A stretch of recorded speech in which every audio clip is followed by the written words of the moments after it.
l'an dernier, il m'a permis de maintenir le volume à 6 caners au mètre carré, grâce à ce bâtiment et un second qui est sur l'autre site.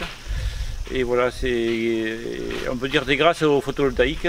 Et vraiment, il ne faut pas hésiter. On a enfin l'opportunité d'avoir des bâtiments, je peux témoigner, gratuits. Parce qu'entre les ZRA et ce que le photovoltaïque nous apporte, on a des bâtiments qui ne nous coûtent rien. J'ai fait le choix de ce type de bâtiment qui est très haut, étroit mais haut, et sur toute la longueur. C'est-à-dire que les animaux sont comme dehors. Quand il pleut, quand il y a un peu de vent, ils sont comme dehors, mais à l'abri. Donc on répond aux normes et les animaux ils sont très bien. Alors que j'ai d'autres bâtiments qui sont entre autres des tunnels et franchement, il n'y a pas photo, quoi. Il me tarde de pouvoir éliminer les tunnels et les remplacer par ce type de bâtiment. J'ai 2 sites de levage et le tout dernier équipé de la pailleuse First Pellet.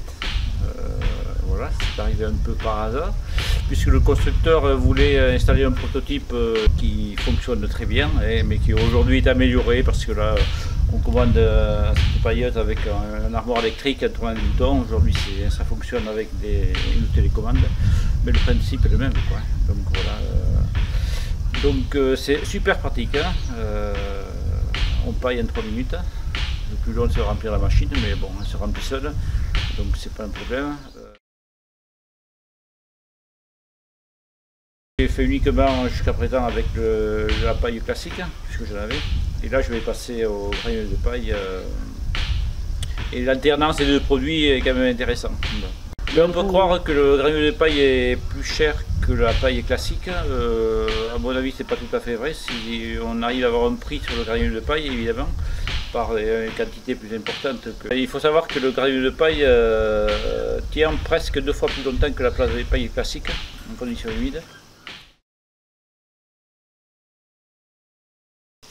Et les prochains bâtiments, c'est sûr que je ferai une casquette pour mettre les abreuvoirs extérieurs. C'est primordial. C'est une des clés de la réussite, je crois, dans le confinement. Ne pas avoir de l'eau à l'intérieur des litières.